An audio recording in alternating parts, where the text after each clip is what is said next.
नमस्कार, जोहार, आदाब। क्लीन न्यूज़ झारखंड में आप सभी श्रोताओं का स्वागत है। तो जानिए खबर विस्तार से। झारखंड के मंत्री का विस्फोटक बयान। कुर्मियों ने कहा था हम हिंदू हैं, आदिवासी नहीं कहलाएंगे। कुर्मी समुदाय आदिवासी का दर्जा देने की मांग कर रहा है। कई राज्यों में इसके लिए उसने आंदोलन तेज कर दिया है। झारखंड की सरकार इस मुद्दे पर अभी तक मौन है, लेकिन हेमंत सोरेन सरकार में वित्त मंत्री और प्रदेश से कांग्रेस के पूर्व अध्यक्ष डॉक्टर रामेश्वर उरांव ने विस्फोटक बयान दिया है। उनके इस बयान से झारखंड के राजनीति में उबाल आ सकता है। राष्ट्रीय अनुसूचित जनजाति आयोग के चेयरमैन रहे रामेश्वर उरांव ने कहा था कि उन्होंने कहीं पढ़ा है कि वर्ष 1929 में मुजफ्फरपुर में कुर्मियों की एक बैठक हुई थी, जिसमें कई राज्यों से लोग आए थे। इस बैठक में सर्वसम्मति से प्रस्ताव पारित हुआ था कि कुर्मी हिंदू है। उन्होंने यह भी कहा था कि जनेऊ पहनेंगे और आदिवासी नहीं कहलाएंगे, लेकिन अब कुर्मी समाज के लोग खुद को एसटी यानी अनुसूचित जनजाति में शामिल करने की मांग कर रहे हैं। सरायकेला के 6 बालू घाटों में जल्द होगी नीलामी प्रक्रिया शुरू। सरायकेला जिला में बालू की किल्लत जल्द ही दूर होगी। इसके लिए जिला के श्रेणी 2 के 6 बालू घाटों को जल्द ही टेंडर होगा। इसके लिए विभागीय पहल शुरू हो गई है। बालू घाटों का संचालन Jharkhand state minerals development corporation द्वारा किया जाएगा। JSMDC के द्वारा जिला के कैटेगरी 2 के बालू घाटों के टेंडर को लेकर प्रक्रिया पूरी करते हुए टेंडर निकाली जाएगी। इसके बाद बालू घाटों की नीलामी होगी। नीलामी के बाद घाटों की बालू का उठाव हो सकेगा। हो जाइए सावधान, झारखंड में पर सक्रिय है चोर गिरोह। हाल ही में हुई कई घटनाएं, कैसे करें बचाव। अगर आप कुछ दिनों के लिए घर बंद कर परिवार के साथ बाहर घूमने जा रहे हैं या प्लानिंग कर रहे हैं, तो घर छोड़ने से पहले पूरी तरह से छानबीन कर लें, तभी निकले। संभव है कि आपकी थोड़ी सी लापरवाही से आपकी संपत्ति को नुकसान पहुंच सकता है, क्योंकि शहर में अलग अलग तरह के चोर गिरोह इन दिनों सक्रिय हैं। गिरोह के सदस्य छोटी बड़ी सभी तरह की घटनाओं को अंजाम दे रहे हैं। आदिवासियों की आजीविका बढ़ाने के लिए XLRI उठाने जा रहा है बड़ा कदम। झारखंड सरकार से भी हो चुकी है बातचीत। XLRI जमशेदपुर दुनिया की सबसे बड़ी यूनिवर्सिटी ऑफ मिशिगन अमेरिका के साथ मिलकर झारखंड के आदिवासियों की आजीविका को बढ़ाएगा। XLRI झारखंड के ग्रामीण, आदिवासी और मूलवासी क्षेत्रों की आजीविका का अध्ययन करेगा। लोगों की आजीविका कैसे बढ़े, किस तरह उनकी और प्राकृतिक से नज़दीक लाया जा सकता है और उनका संरक्षण हो सकता है, इस पर अध्ययन होगा।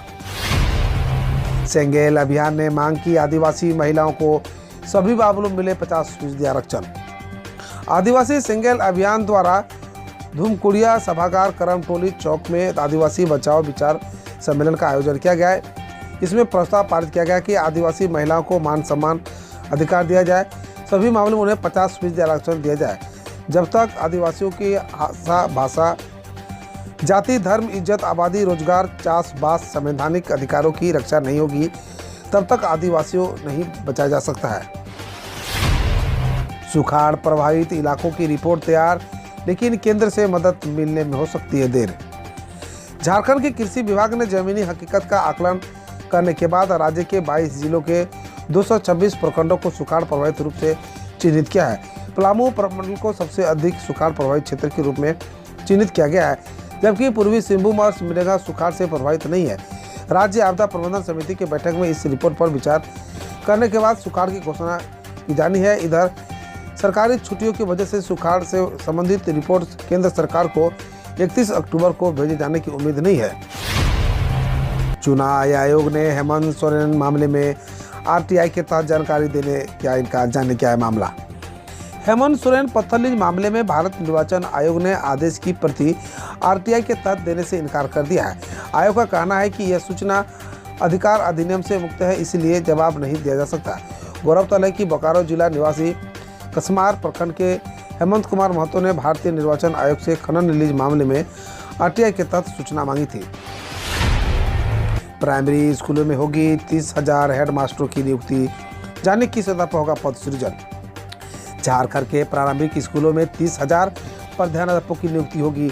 मिडिल स्कूल के अलावा प्राथमिक विद्यालयों में भी हेडमास्टर बहाल होंगे।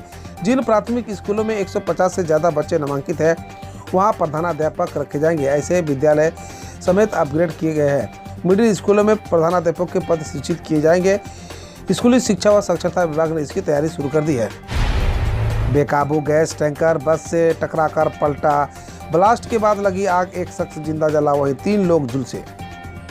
दुमका भागलपुर सड़क पर हवाताड़ गांव के समीप बेकाबू गैस टैंकर में आग लगने से उसकी चपेट में आकर 3 बसें जल गई। इस घटना में 90 लाख रुपए की क्षति होने की संभावना जताई है, जिसमें 1 लोगों की मौत और 3 लोग घायल बताया जा रहा है।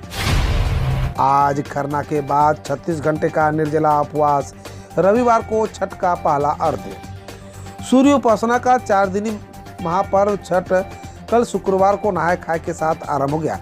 स्नान दान के उपरांत छठ व्रती कल शुक्रवार को कद्दू और भात ग्रहण की।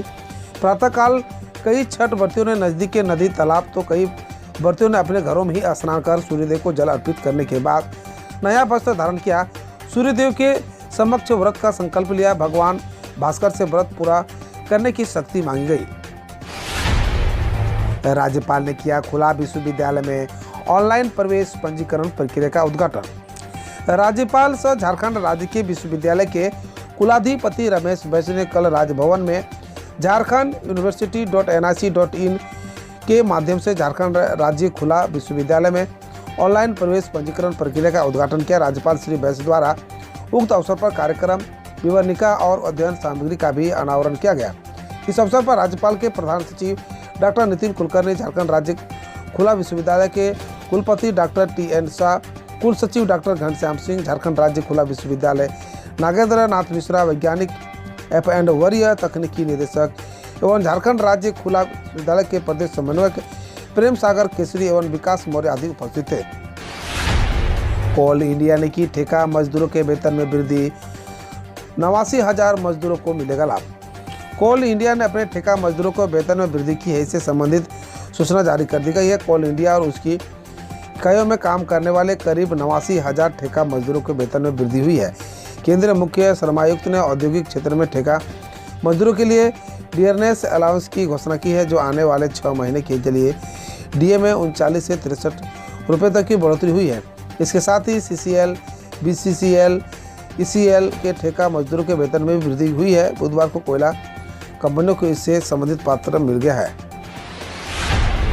सचिव के जीरो कट के आदेश के बाद भी हो रही है लोड शेडिंग, वजह TBNL में खराबी। छठ महापर्व कल से शुरू हो गया है, वहीं महापर्व के दौरान बिजली संकट से लोगों को राहत नहीं है। एक और जहां DVC कमांड एरिया में 4 से 6 घंटे की कटौती जारी है, वहीं राजधानी रांची में भी हर 10 से 15 मिनट में लोड शेडिंग की जा रही है। छठ महापर्व में कई इलाकों में इस दौरान बिजली के कारण पानी की किल्लत हो गई है। भारतीय रेलवे ने 28 अक्टूबर से 4 नवंबर तक 250 फेस्टिवल स्पेशल ट्रेन चलाने का किया ऐलान। भारतीय रेलवे ने बताया कि त्योहारी सीजन में फेस्टिवल स्पेशल ट्रेनें चलाकर रेल यात्रियों को सुगम यात्रा की सुविधा दी जा रही है। रेलवे ने ट्वीट किया है कि देश भर में 28 अक्टूबर से 4 नवंबर तक 250 ट्रेनों का संचालन किया जाएगा, जिनमें लगभग 3.5 लाख अतिरिक्त वर्थ उपलब्ध होंगे। रेलवे ने लिखा, स्पेशल ट्रेनों का उपहार अपनों संग मनाए त्यौहार। प्रधानमंत्री नरेंद्र मोदी बोले, भारतीय स्टील उद्योग दुनिया का दूसरा सबसे बड़ा स्टील उत्पादक उद्योग बन गया है। प्रधानमंत्री नरेंद्र मोदी ने शुक्रवार को ArcelorMittal निप्पॉन स्टील के हजीरा प्लांट के विस्तार के भूमि पूजन के मौके पर कहा कि पिछले 8 वर्षों में भारतीय स्टील उद्योग दुनिया का दूसरा सबसे बड़ी स्टील उत्पादक उद्योग बन गया है। उन्होंने कहा, देश में स्टील सेक्टर मजबूत होता है तो इंफ्रास्ट्रक्चर मजबूत होगा, रोड, रेलवे, एयरपोर्ट के बंदरगाह का विस्तार होता है। रक्षा मंत्री ने लेह में 2180 करोड़ से निर्मित BRO की 75 परियोजनाओं का किया उद्घाटन। रक्षा मंत्री राजनाथ सिंह ने शुक्रवार को लद्दाख के लेह में BRO की कुल 2180 करोड़ से निर्मित 75 बुनियादी ढांचा परियोजना का उद्घाटन किया। इस परियोजनाओं में श्योक ब्रिज समेत 45 पुल, 27 सड़कें, 2 हेलीपैड और एक कार्बन न्यूट्रल रेसिडेंशियल कॉम्प्लेक्स शामिल है। इस दौरान रक्षा मंत्री ने कहा, एक साथ इतनी बड़ी संख्या में बुनियादी ढांचा परियोजना का उद्घाटन अपने आप में रिकॉर्ड है। PM मोदी ने ऋषि सुनक को UK का PM बनने पर दी बधाई। जानिए उन्होंने क्या दी प्रक्रिया। प्रधानमंत्री नरेंद्र मोदी ने ऋषि सुनक को UK का प्रधानमंत्री बनने पर बधाई देते हुए ट्वीट किया, हम अपनी व्यापक राजनीतिक साझेदारी को और मजबूत करने के लिए मिलकर काम करेंगे। ट्वीट पर सुनक ने कहा, दो महान लोकतंत्र आने वाले समय में रक्षा और आर्थिक साझेदारी को और सुदृढ़ कर जो हासिल कर सकते हैं उसे लेकर उत्साहित हूँ। अल्ट्रासाउंड में भ्रूण की शारीरिक विकृति न बताने पर ओडिशा में अस्पताल पर लगा 10 लाख का फाइन। ओडिशा के जगत सिंहपुर में एक अदालत ने अल्ट्रासाउंड रिपोर्ट में भ्रूण की शारीरिक विकृति के बारे में परिजन को न बताने पर एक निजी नर्सिंग होम पर 10 लाख का जुर्माना लगाया है। वोकॉल रिपोर्ट 2021 में जनवरी जुलाई के बीच गर्भवती ने नर्सिंग होम में 3 बार अल्ट्रासाउंड कराया। गौरतलब है, बच्चे का जन्म बिना बाएं पैर और दाहिने हथेली का हुआ था। सुप्रीम कोर्ट ने कैंसर रोगी की बेल का विरोध करने पर ईडी अधिकारी पर लगाया 1 लाख का जुर्माना। सुप्रीम कोर्ट ने कैंसर से पीड़ित एक आरोपी को मिली जमानत के खिलाफ याचिका दायर करने की अनुमति देने वाले प्रवर्तन निदेशालय ईडी के एक अधिकारी पर 1 लाख का जुर्माना लगाया। कोर्ट ने कहा कि ईडी द्वारा याचिका देना कोर्ट के कीमती समय के कानूनी फीस की बर्बादी थी।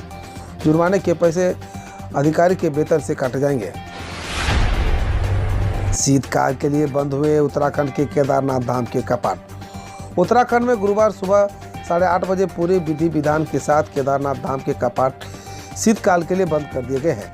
वोकॉल रिपोर्ट्स, कपाट बंद होने के बाद बाबा केदार की चल बिघर डोली यूखी मठ के लिए रवाना हो गई। गौरतलब है कि शीतकाल के लिए बद्रीनाथ धाम के कपाट 19 नवंबर को बंद